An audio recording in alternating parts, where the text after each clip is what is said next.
Bugungi programmamizda yozuvchi Abdurahim O'tkirning Şinjan Xalq Nashriyati tarafidan nashr qilingan Uyg'ongan Zimin nomli 2 qismlik tarixiy romanining 2 qismining davomini anglatamiz. Her ne şadlıktın, judadır hayat, alınır her ün, mulluk, tığa. Alman yasakta azaytımız, cebir zulümünü tükütümüz, yurtsuz hiç amallıkını gözümü sorayımız. Menise küçük balını kollağanda kollamakçım ha? O de, yağaç kazanda bir kıtım açmışıdır. Meni sorursanla, ben adli bir camcı, benim hakkım.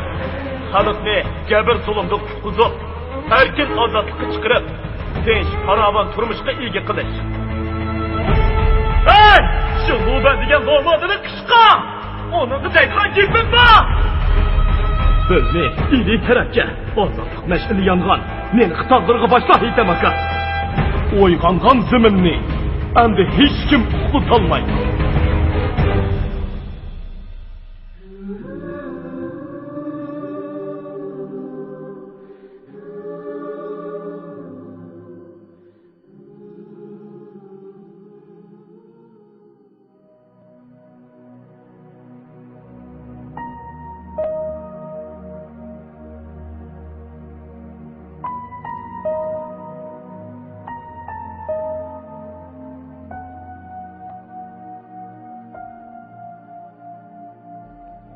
Shu kuni oqshimi Tursun o'zining bir necha kunlik ta'sirotini birlik yig'ib, yo'l xotirasiga munu parchalarni yozdi. 1933-yili 22-iyul. Yılalik kelganligimizga bugun 4 kun bo'ldi. Bu 4 kun ichida ajoyib odamlarni ko'rib, ajoyib gaplarni anglab, xuddi 4 oylik kursda o'qigandek bo'lib qoldim. Pijg'irim issiq, o'zg'irin sovuq va bo'ron chopqinlarda chiroylari qaridab, tuch haykalga o'xshab qolgan bu odamlarning ko'zlari menga xuddi tong vaqtidagi cho'lpon yulduzni eslatadi. Qachonla qarasam, bu ko'zlarda o'chmas bir umid va so'nmas bir iroda sho'lisining yaltirab turganini ko'raman. Oliyjanob g'oyib uchun o'zini pido qilgan kishilar shundoq bo'ladigan o'xshaydi. Mushundaq odamlar sepiga qo'shilish sharafiga erishganim uchun to'liq xushalman. Rastlı xushalman. O'ttir bo'y kelgan, kang qo'lliq, qo'llari uzun, qilin qoshlari ostidagi dugula ko'zlari o'tkir qaraydigan qora soqol kishi. Ya'ni shu odamlarning sardori Hoji otam menda nihoyat cho'nqur ta'sirot qoldirdi. Bu odamning so'z harakatlari qo'pol, mijozi chus, chala savat bo'lgan bilan o'zi ko'ngli yo'ruq, fikri ochiq ekan. Uning 2-3 kundan beri Shinsay bilan Majungningning elchi avatish yo'li bilan qurgan to'zoqlardan shuncha oson qutulg'ini meni hayron qoldirdi. Rostini aytsam, shu kunlarda bu odam nima deb javob berayotgan deb beshim qotgan yoki xeyli andishi qilgan edim. Hoji otamning hamrohlaridan Mahmud Muhiti o'z bastiga loyiq tog'ni ko'tirgidek tamkini bor. Ig'ir besiq kishi ekan. Bu kishimi Hoji otamga o'xshash noite taqvo ko'rinadi. Tunigin kecha uxlab qilib namoz bomdodga chiqolmaginim uchun yoshlikdagi ibodat toshqi muhr bosgandek bo'ladi. Namozni tark etmam ukam dedi. Noite izoh tatib ketdim. Bu odam kechalari uxlamamdi nima? Bugun tong saharda o'zimcha hammadan burun uyg'ondim deb tarat og'ili eriq bo'yga bosam, Mahmud Muhiti tuvanki mahalladan o'zi yolg'iz otliq kelib o'tibdi. Ahvoldan qaraganda qorovullarni tekshirib kelgan o'xshaydi. Solih Do'rg'a egiz bo'yliq, kang qo'lliq, yopiloq yuzlik, qotang'ur kelgan bu seriq kishi menga xuddi bir parcha o'tdek ko'rinadi. U shikor izlab yurgan burkutdek ko'zlarini doim yiroq-yiroqlarga tashlab turdi ekan. 4 kundan buyon men bu odamning biror qitim kulgunini ko'rmadim. Faqat tunigim menga rahmatlik, manglik bola hayot bo'lgan bo'lsa, bir jup bo'lar ekansizlar, deb g'amkin kulimsirab qo'ydi. Do'rg'a ota, manglik bola deganlar kim? Devidim. Mirol Margandan so'ra deb, yana qo'shimsini turib oldi. Mirol akam menga Мәңлік балының hayla қолыda şehit bolğanlığını sözləp berip ötüp, yoğan muştimi bilen yerine birini muşladı da, mundaq dedi. Görülme ufkam, bu münafıqlarni. Öz içimizden münafık çıksa, hemmedin yaman bolduğunu şukken. Düşmanның yağmurdak yağdırgan oklarının astıdan aman çıkan мәңлік bala, ahir şu münafıqlarning қолыda şehit boldu. Şuңıza bizni peygamberimiz münafıqlar kapirdimi yaman dep diken toq. Bu gapni men mollamlardan anlagan. Мәңлік balının məşqi aynısa qız helimi qumuldu mu, dedim ben. Özümni aran besevilip durup. Qumuldu afkam, qumuldu. Hey, bu doğruğamni, nimi desem bola? Şu gaqda ikkisinin beşini bir qıp qoygan bolsa, biçar мәңлік bala muradığı yetip, ondun pişanisiga yizilganı kögen bolsumu kaşki. Dedi Mirul akam köz yaşlarını yıngı bilen sürtüp. Mening mo ko'nglim bozuldi.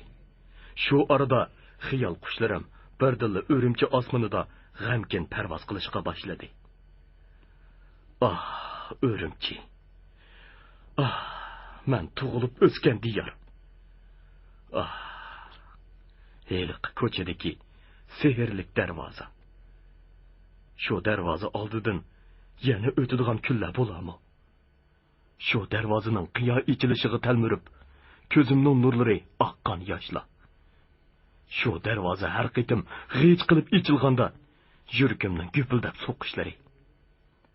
Dunyoga ko'z ichib, tunji qitim ko'nglim qushini o'g'ligan shu jonon qizni yana ko'rdigan kunlar nisb bo'larmi?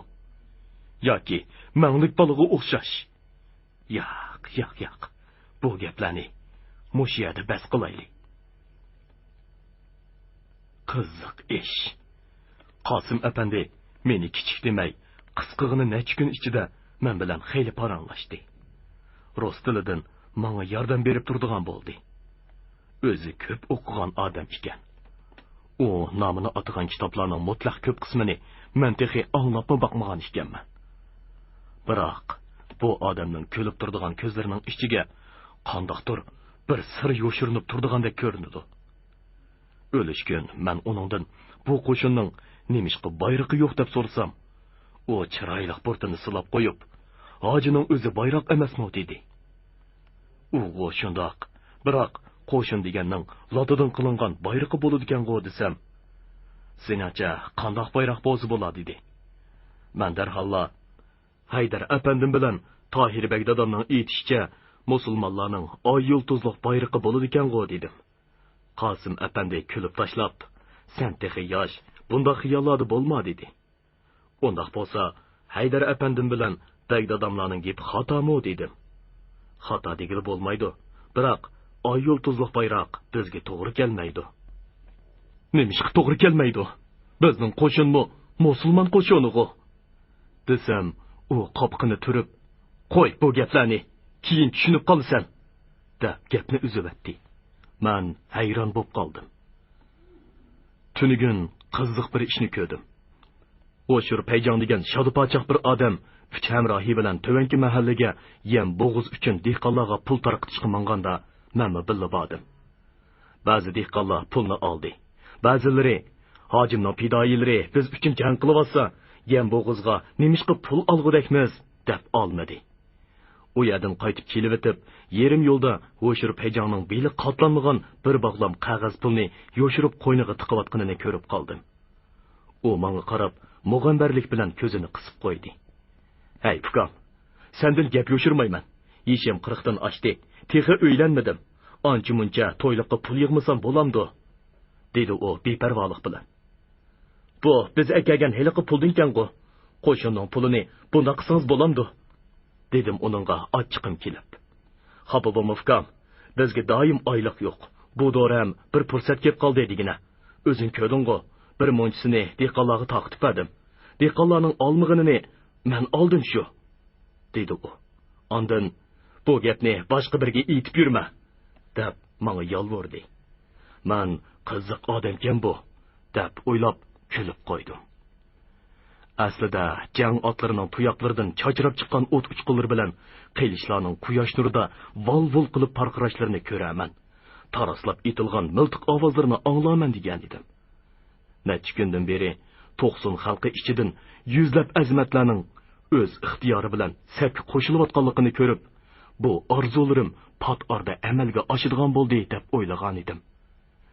Lekin hojim otam Majunginga avatadigan xatda endi hech qaysimiz nayzilashmayli, el yurtga tinchlik kerak degan gaplarni yozdirdi. Shuningga qaraganda, buningdan keyingi yurishlarimiz tinch sharoitda bo'ladigan o'xshaydi.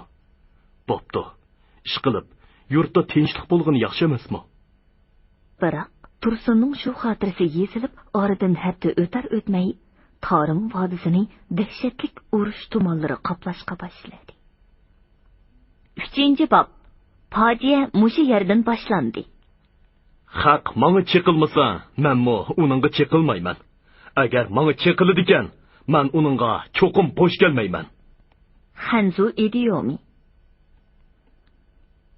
Xo'janiyaz hoji qo'mondonligidagi fidoilar qo'shuni el jamoatining nusrat tilab osmon palaki yangratgan duo takbirlari sadosi ichida yilonliqdan chiqib, Org'i buloq tog'lari bilan kumush, qora qizil degan o'tanglardan o'tib 2,5 kunda Ushshaq tog'iga yaqinlashganda, oldi tarafdan oldirash kelayotgan bir yolg'iz otliqning qarisi ko'rinib qoldi.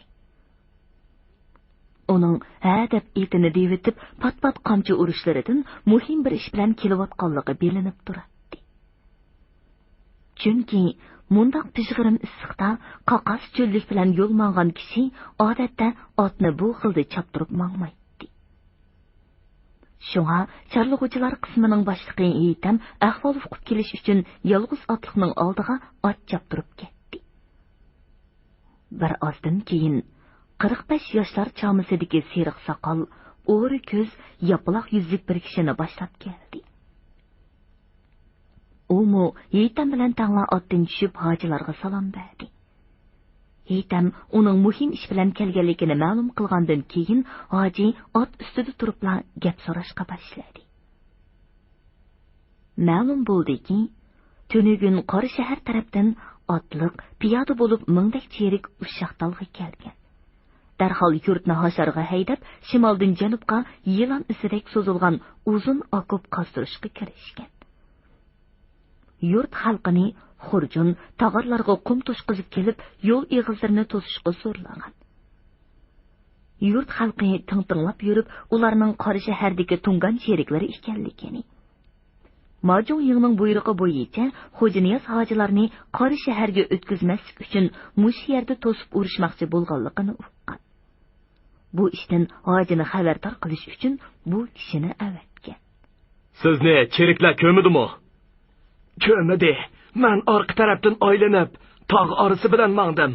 Cheriklardan uzoqlashgandan keyin ondan cho'ng yo'lga tushdim. Bizning kelayotganligimizni kimdan uqdinglar? Cheriklar aytibdi. Rahmat og'ayna, tozimi muhim xabar aytibsiz. Bo'lmasa biz g'aflat qolur ekanmiz. Bu xizmatingiz uchun sizni nima bilan rozi qilsak bo'larkan? Xo'jam, menga hech nimaning keragi yo'q. Meni rozi bo'lsin desalar, G'ozi Xo'janiyaz otimizning yuzini bir ko'rib olsam bo'ldi. Dedi seriq soqol kishi hammaga takshi ko'z yugurdi. Atrofda qarab turganlar kulib tashladi. Yitam darhol uning qishig'iga kelib pichirladi. Seriq soqol kishi cho'chib ketgandek bir qadam orqaga tochib, hojiga boshqadan salom berdi va ko'rishmoqchi bo'lib ikki qo'lini uzatdi. Uning qo'ng'ir ko'zlarida yosh ag'ayotgandek ko'rinadi. Hoji otdan sakrab tushib, uningga qo'l uzatdi. Seriq soqol kishi hojining qo'llarini oliqonlari orasiga ilib suymoqchi bo'lganda, hoji: "Hey, unda qilmang birodar, yomon bo'ladi. Meni xushomad qilyotdi demdilar. Azbirayi xudo, men umrimda hech kimning qo'lini so'ygan banda emas. Qachonlardir bir zamonlarda Opa xo'jamning avlodi deb bir xo'ja ishon bizning yurtga kelganda, xalqlar uning etikini so'yib, ko'ziga surtib, kimxob to'nini yirtib atkila tasqagan. Men shu chaqdimi u xo'jamning etikini tutmagan. Sizlarning qo'llarini tavob qilay deganim, anglasak sizlar o'zlari puhrani deb g'azat qilgan g'ozi ishkanlar. Shu qo'llari bilan yurt-yurtda puhrani jabru zulmdan qutqizib kelayotiblar. man bugürlük to'xti karvanning ot ulug'ini haydab nurg'un yurtlarga borgan. Old shahar tavasida mening topinim tegmagan ya yo'q. Hamma yurtda puhroning kuni bakli ig'ir. Yağmurlarning olvon yasqi bilan baglarning zo'rliq zo'mbuluqi dastidan elning yiliki qurib ketdi. Men mo dunyolikda bor yo'qim bo'lgan 5 eshikimdan ayrilib, qanot quyrug'i qirqib etilgan qushga o'xshab qoldim. Bola chaqamdan ayrilib, dum yetib dangal qo'pib, beshimdan emgak o'ksimaydigan bandi bo'lib yuriyman. 3 yildan beri Uşaqdalda uning buning yugur yetim ishlarini qipjon beqiyotiman. Sizini kelyapti deb anglab, yurt xalqi ovi otni Hasan Shangyodan jayliga ilib meni Qashtirga avatdi. G'ozi otimizning yuzini hammadan burun men ko'radigan bo'ldim deb to'liq xushal bo'lgan edim. Gap shu yerga kelganda, u xuddi aytadigan so'zni yutirib qo'ygandek shik turib qoldi. Hoji o'g'lichini kang yeyib, xafa bo'lmang og'ayna, keling, boshqadan ko'rishaylik. deb uni quchoqladi va ismini so'radi. Seriq soqol kishi ismining Rozi ekanligini aytdi. Qani, ayting Rozaxon. Yo'q, sizni Rozi karvon desak bo'lg'idak. Bu yer bilan Uşaqdalning orasi qanchalik kila? Taxminan 1,5 potay kila. Yaqinlik kelib qoptimiz. Endi qanday qilsak bo'lar? Astagfirullah. Dedi Mahmud Muhiti shalom va qisqa soqolni silab. Daraxtning shimayman degan bilan shamol uni tinch qo'ymasa, unda qozonga mundoq cho'mich qilishdan boshqa nima iloj bor? Sijang rost aytdi. Atsa aturmiz, chopsa chopurmiz. Niyat yomonning qozini to'shib ekan. O'zining niyati o'ziga hamroh bo'lmandi. Dedi Sali To'rg'a. Hammalar yuqoridagi fikrlarga qo'shilib hujumga qarshi tayyorlanishni tashabbus qildi. Bo'libmi Qosim apandi, "Mushu paytda tungallarga o'zimizni ko'rsatib qo'yishimiz lozim", deb qattiq turdi. Bu shundoq. Ammo ular nimani degan bilan musulmon. Men o'zim musulmon turib, musulmonga birinchi bo'lib o'q atmayman. Bu ularning qo'qqanligim emas, Xudoning qo'qqanligim. Tongda mahsharda nima deyman? Aramizda sizdan mollaroq kishi yo'q xalpitim. Qani, aytingchi, bizning diniy islomimizda bu mushkulga yo'l bormi? Yo'l bor. Alloh taolo o'zining kalomida mundoq degan. Dedi Namat Xalpat bo'm nag'irdek ovozi bilan Qur'on oyatlaridan bir ikkini o'qib. Ondan buning ma'nosi sizlarga urush ochgan odamlarga qarshi Alloh yo'lida jang qilinglar. O'zinglar tajovuz qilmanglar. Alloh tajovuz qilguvchilarni haqiqatan do'st tutmaydi. Agar ular o'zlari urush ochsa, ularni o'ldirib etinglar demakdir. Ma Jungyang har nima degan bilan musulmon tursa, bu qandoq bo'lg'ini? To'g'ri, u musulmon, ammo o'zi musulmon turib, musulmonga tajovuz qilmoqchi. Allah subhanahu va taolo o'z kalomida yana pishni ig'vo chiqarmoq, odam o'ltirganni yomondir deydi. Ma Jungyang urush ig'vogarchiligi qilgan ekan, buning nima degulik? Bu oyatlar qaysi surada? Sura Baqarda. Mana ilmning xosiyati degan mana shu. Bizda qori turklar Qur'on o'qishni bilgan bilan ma'nosini uqmaymiz. Daryo bo'yida yurib suv ichalmaganga o'xshash. Xalpitimg'o bizga yaxshi fatvo chiqaribdi. Shundoqdimi, iloj bo'lsa, urushmaslik uchun avval aljavat baqaylik. Unimisa Allohning buyrug'ini ko'ramiz. Qandoq deysizlar? Shundoq qilib, hojining buyrug'i bilan Qosim apandi elchilikka boradigan bo'ldi. Uningga 2 yigit qo'shib berildi. Biri Tursun Do'lan bo'lib, u tilmashliq vazifasini o'tamoqchi. Yana biri Turpan Yamshilik Saydul degan yigit bo'lib, uning vazifasi elchilik belgisi bo'lgan oq bayroqni ko'tarib menish edi. Shundoq bo'lsin apandi. Siz o'qigan odam, gapni qanday qilishni obdan bilasiz. Qisqasi, biz ularga yo'l beraylik. Qosilingning qishig'a tinch omon berib olsin. Ularmo bizga yo'l bersin. Qor shaharga o'tib olaylik. Al yurtga tinchlik kerak. Endi bir-birimizga o'q etishmaylik. Sen mo efendi akanın gipini obdan örüp be. Özün türgün bol balam, ha? Hop hacata. Dedi Tursun tunji qitim vazifega buyurilganiga faxrlangandek qaddini rostlab. Elchilardan keyin qo'shinmi ularning qarsini yo'qotmay asta davradi. Qosim apandi qarshi tarafdagi cheriklarning qarisi aniq ko'ringan hamon Saypulga bayroqni pulanlatib mengishni buyurdi.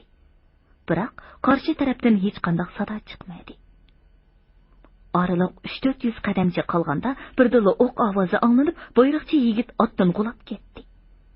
Uning qo'lidagi bayroqmi qonga bo'yaldi. Arqadalla Qosim apandi otning yoylini tutgan peti egarga engishib qoldi. Tursun huduqib ketib, o'zini otdan tashladi-da, kelkin o'yiyotgan ozgalga yetib oldi.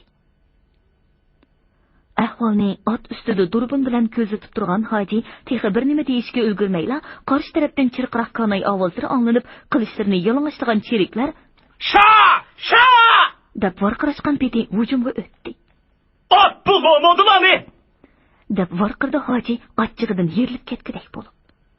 Bu ovoz bilan tangla bu yoqdami o'q yomg'ir yig'ishqa boshladi. Mahmud muhiti chapchib tura olmayotgan qarigir otning tizginini qo'yib o'tib, uzun qilichini egiz ko'targan holda "Alga!" deb bir to'p ortiqlar bilan yon tarafdan cheriklarga etildi. Bu jang shundoq dahshatli bo'ldiki, u yoqda "Sha! Sha!" bu yoqda "Allohu akbar!" sadolari bo'ronda gurkirib, bepoyon dalani zilzilaga keltirmaydi. Miltiq to'g'risining ochiq islari bilan ot tuyoqlaridan ko'tarilgan chang to'zonlar qo'shilib, quyosh yuzini xuddi qora bulutdek to'sib olmoqda. O'nlab boshlar kesilib, o'nlab tanlar yonchilib, kalkin yolab ketgan yerlarda endi qizil qonlar oqmoqda. Chang dalining chet yoqalarida o'tlab yurgan jaran kiyiklarmi bu dahshatdan o'rkib, Bag'rash ko'li tarafga qochmoqda. Bayroqda elchilik belgisi oq bayroqni pulanlatib kelayotgan Saypulni bir tal o'q bilan otdan g'ulitib o'tgan Sonora degan xuyzu yigitmi turpalliq bo'lib, bultur mushu kunlarda Moshimin qo'mondonligidagi fidoilar to'pig'i qo'shilgan. Aslida Saypulning do'sti edi. Saypul har qitim bozor viliqqa kirganda Sonur uni o'zining oshlampung do'konida mehmon qiladi. U boya Saypulni tanidimi yo'q, ishqilib bir tal o'q bilan o'z do'stini jinidan judo qildi. Ayt-hoyt deguncha turpalliq Namtul Burut degan kishi ot choptirib kelib o'tib, Sonurning beshiga qilich uribdi. Aslida Namtul Burut Sonurning akisi bilan bardi keldisi nihoyati qo'yiq do'st edi. U boya Sonurni tanidimi yo'qmi, bunisi Allohga ma'lum. Ishqilib ko'ziga hech nima ko'rinmagan bo'lsa kerak, o'z do'stining inisi Sonurning yosh jiniga zomin bo'ldi. Ya Rabbim, bu nima degan dahshat, nima degan shumliq, nima degan yovuzlik? Urush degan shundoq nima-mu? Urush asabiyligi odamlarni shundoq talva, shundoq yovuz, qora ko'ngil qilib tashlandigandi. Kashki bu odamlar o'ttirsida azaliy va abadiy dushmanlik bo'lsa. Kashki urushayotgan taraflarning biri yot eldan ikkinchi bir tarafning vataniga bostirib kirgan tajovuzchilar bo'lsa nima dey? Holbuki bularning hammasi mushu elda tug'ilib o'sgan. Hatto bir qarizning suyini ichib cho'ng bo'lgan vatandoshlar, yurtdoshlar. Hatto qiblasi bir, payg'ambari bir dindoshlar edi. 1931-yili Adiyozda partilgan Qumul dehqonlar qo'zg'olonidan buyon 2 yil mobaynida goh undoq, goh mundoq ko'ngil qilishlardan qat'iy nazar Qumul, Turpan, To'qsin, Pichan diyorlarda zulm istibdod va tangsizlikka qarshi kurash qilib kelgan bu ittifoqdosh qo'shin ana shu jangdan keyin biri-biri bilan qonjug'i beshini ko'rishadigan ashaddiy raqiblarga aylandi. Faqat birer soatli davom qilgan bu jang mohiyatda Xinjiang tarixining 30-yillar sahifasidagi o'shmas qarda. Millatlar aro qirg'inchilikning boshlanish nuqtasi bo'lib qoldi. Shu kundan boshlab go'zal Tarim vodisi xeyli kunlar, balki xeyli oylargacha dahshatli ajal tumanlari ichida qoldi. Bu partiyaning bosh rejissyori zodi kim? Bu jangda fidoilar qo'shini Mojuning cheriklarini ig'ir chiqindor qilib, Qori shahar tarafga chekindirgan va 100 necha tal mulk g'animat olgan bo'lsa-mu, bu g'albidan hech kim xushal bo'lgandek emas. Aksicha, hamma kishi o'zini chivin yeb olgandek his qiladi.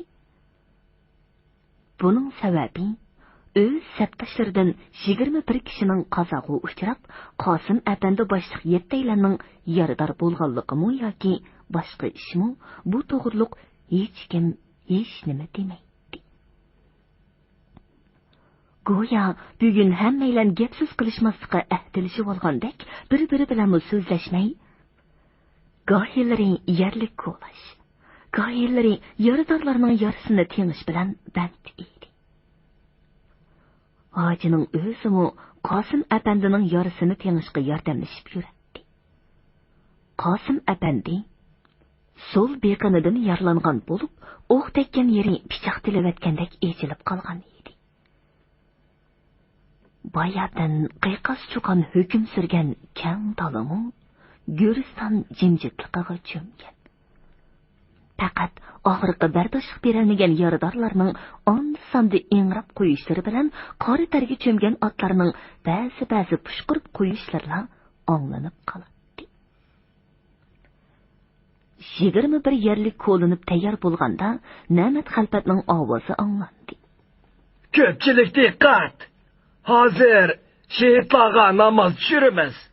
Tarat elishqi suv yo'q yerda. Tayammum durus. Tayammum qilishni bilmaydiganlar munda qilsin. U shundoq deb yo'g'on oliqonlarni ikki tiziga tangni urib, avval yuzini, ondan qo'llarini jaynaklarigacha yuygandek qilib ko'rsatdi. Shu arada yigitlar 21 jasadni 3 qator qilib tizib qo'ydi. Hammaylar sakki tizildi. Namat Xalfat imomatchiligi o'tdi. Hojimu un-tunsiz kelib, uning orqasida qo'l qovushtirib turdi. Uning ko'zlarida g'azab aralash g'am andishi uchqunlari chachrab turdi. Namozdan keyin yigitlari shehidlarni qonliq kiyimlari bilan yerlikka qo'yishga boshladi. Hoji qeyrib qolgan kishidek ikki qo'li bilan qilichining dastasiga tayinib, yigitlarning harakatiga diqqat bilan qarab turdi-da, navbat Sayfulga kelganda, "Texi burti xattatmagan yosh bola ekan to'q. Hay izzat!" deb ko'ziga yosh oldi. Shehidlarning ruhiga Qur'on tilovat qilinib bo'lib, hammaylar o'rinlaridan turishgandami, hoji qimirlamay jim o'ltirdi. Uning qapoqlari silinib, chiroyi tutilib ketgan edi. Mahmud Muhiti o'zini tetik tutishga tirishib, "Bo'lar ish bo'ldi. Endi mansoq bo'larmikan hoji aka?" "Hay, bu döyizlarni qaramamdigan. Biznimi, o'zinimi nimi ko'ylarga sip qo'ydi, ha? Endi bir-birimizni qirib, o'liklarimizni cho'lda qo'yib, shildubanga tomosha bo'lib berdigan o'xshaymiz. Hojim, biz nemishqa qo'zg'algan?" Tuyuqsiz savol qo'ydi qatnov kelgan egiz bo'yliq bir odam. Bu ovoz anglanish bilan atrofda turganlarning hammasi, hatto Soli Turg'uma andikib ketdi. Chunki savol qo'yayotgan kishi o'zining qo'rqinsizligi, so'zga so'z kelganda hech kimni oyib turmaydigan to'g'ri kasalligi bilan to'nilgan To'qniyaz zo'r edi. Shuning uchun ular hojining kayfi buzilgan mushundaq paytda To'qniyaz zo'r biror qattiq gap qilib qo'ymag'aydi deb ansirab ketishdi. "Ey silacho, biz zoda nemishqa qo'zg'algan? Bizni odam qatorida ko'migan zolim hukumatni yo'qitib, bizni boshqalarga o'xshash erkin yashayli. O'zimizning yurtiga o'zimiz igdorchilik qilaylik deb qo'zg'algan emasmidik? Shuni deb boshda Shing'issay degan mal'un bilan so'qishdik. Keyin yarishimiz dedik. Yarashdik. Endi uni bilan yarashib, o'z dindoshlarimiz bilan bo'lishyapmiz. Bu nima bo'lgani? Biz shuni deb qo'zg'olon qilganmi? Endi nega berib, nega to'xtamoqchimiz? Bu savollar bo'libmi, endi nega berib, nega to'xtaymiz degan masala ko'pchilikning ko'nglida yechilmay turgan muhim bir tugun bo'lg'achqa, To'xunniya so'rning gaplari hammaning diqqatini qo'zg'atdi. Necha yuzlagan ko'zlar hojim nima deb javob berarkan deb darhol uningga qadalib qoldi. Kimdir biri yenidagi hamrohining qo'lqiga pichirlab mundoq dedi: Abla, og'rimgan boshqa 6 tayoq deb To'xniya zo'r o'ziga ish tepib oladigan bo'ldimi? Eg'iz yugurki boshqa degan gapni anglamagan bo'lg'aymidi bu odash? Hojim bo'lsa, xuddi o'qituvchining tuyuqsiz qiyin savoliga javob topolmay qolgan o'quvchidek birdan jim turdi-da, birdilla o'ng qo'lini To'xniya so'rning mo'risiga tashlab: Sen jin gapni qilding og'ayna. Gaping haq bo'lsa, xonga ichishdan qo'rqma debdikan. Mard odamlar shundoq bo'ladi. Men senda rozi. To'xniyas to'g'ri aytdi. Biz zoda nemishqa qo'zg'algan. Endi nega berib, nega to'xtamoqchi? Men shularni o'ylayapman. Men avval sizlarga Bo'rtalardagi Mo'ng'ul do'stim Erdinbatdan anglagan bir cho'chakni aytib beray. Burunning burnusida birovat yurt bo'pti ekan. O yurtning teskay tarafida egiz bir tog' bo'lib, o tog'ning ichidan bir o'stan suv yiqib chiqadi ekan. Yurt xalqi shu suv bilan tirikchilik qiladi ekan. Kunlarda bir kun bu suv tuyuqsizla so'g'ilishga boshlabdi. Berib qarasa, suv chiqadigan g'arning og'zini yo'g'on bir ajdaho to'sib yotqudek. Yurt xalqi nima qilishini bilmay g'am qayg'uga ketibdi.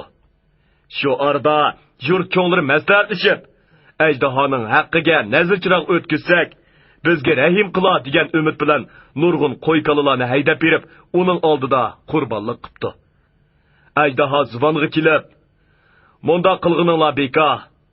Sizlarga suv kerak bo'lsa, menga har kuni bir qiz akilib bersizlar. Men uni tirik yutib huzurlanaman. Bo'lmasa sizlarga suv yo'q" debdi. Shuning bilan el yurt yig'lab qaqshab, har kuni bir qizni uning oldiga opirib berdigan bo'pti. Kunlar, oylar o'tib, yurtda qizlar tugashga boshlabdi. Shu chaqda bir botir yigit o'ttirg'i chiqib, ajdahodan qutulishning yo'li bu emas. Hammamiz qo'limizga qo'ral ilib, bir yoqidan bosh chiqirib, ajdahoni yo'qotayli, debdi. Dard alamning dastidan o'g'si qaynab turgan xalq, aylaqa botirni o'ziga bosh qilib, shu hamon jangga otlanibdi. Ammo ajdahoga tankilanmabdi. Yana jang qilibdi, yana tankilanmabdi. Shu arada kimdir biri qo'shni eldan yordam so'rsak bo'lmamdi debdi. Bu gap hammasiga pisand kelib, qo'shni elga elchi avatibdi. U elning podshohi eliqi g'ardan nurg'un dunyo debni borligini anglab yurgan ekan to'q. Mana endi shu dunyo debni qo'lga tushirishga fursat keldi-da. Shu zamot xolis yordam berishga rozi bo'lib, lashkar tortib ketdi. Ikki yurt xalqi bir bo'lib ajdahoni o'ltiribdi. Ammo qo'shni elning podshohi yomon niyatini oshkorlab, g'ardagi dunyo debnini yo'tkab ketmoqchi bo'libdi. Yurtning asli egillari, "Bunda qilsang bo'lmas, olsangmi yermini ol, qolg'ini o'zimizga qolsin" desimi, eliqi podshoh ko'karmilik qilib niyatidan yonmabdi. Shuning bilan ikki orada janjal tug'ilib, tig'tanglashibdi. Qonmo to'kilibdi. Hammani ko'rib turgan Alloh taolo bundoq nohaqchilikni havo ko'rmay, eliqi dunyo debnini ko'zdan g'oyib qilib tashlabdi. Shuning bilan har ikki taraf livini tishlab qopdi. Gap shu yerga yetganda, hoji yanchiqidan ozroq yeri qonga melangan bir parcha xanzucha xatni chiqarib ko'pchilikka ko'rsatdi. Mana qaranglar. Bu xat ovi o'liklar orasida yotgan Xan Tuanjongning yanchiqidan tepilgan. Buni Gosiling o'z qo'li bilan yozgan. Hey, tursun! Qaynisan bola? Buni ko'pchilikka o'qibpa. Tursun do'lan yugurib kelib hojining qo'lidan xatni oldida uyg'urchalashtirib, ammo sal duduqlab o'qishga boshladi. 36 diviziya shtabidan 071 numurluq buyruq. Telegramma o'rnida jiddiy buyruq shulki, Xo'janiyaz boshliq Chantola 6 shahar tarafga bormoqchidir. Bu buyruq xat tekkan hamon tog' orqali kichik yo'l bilan kecha-kunduzlab yurib, Qor shahardagi Matönjan bilan birlashib, Xo'janiyaz boshliq Chantolaning oldini to'sib, qo'rollarini ilib, darhol fushur bersilar.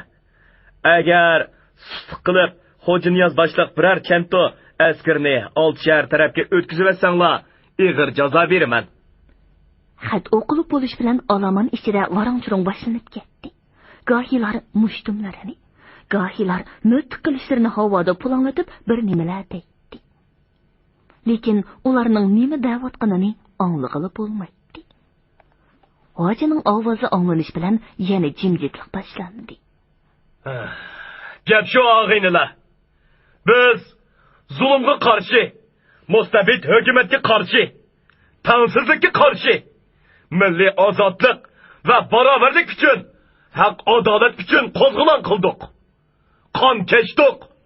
Mustabid hukumatni yo'qotdik.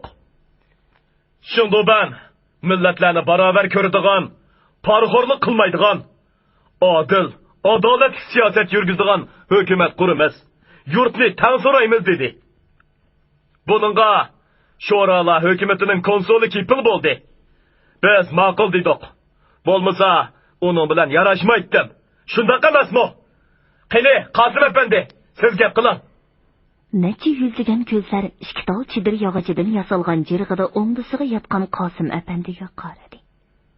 Qosim apandi beshini sal ko'tarib, "Shundaq. Bu to'g'rida tuzilgan betimga Sovet konsuli kepil bo'lib qo'l qo'ygan" deb guvohlik berdi. Uning ovozi o'zilib titrab chiqayotgandek anglanadi.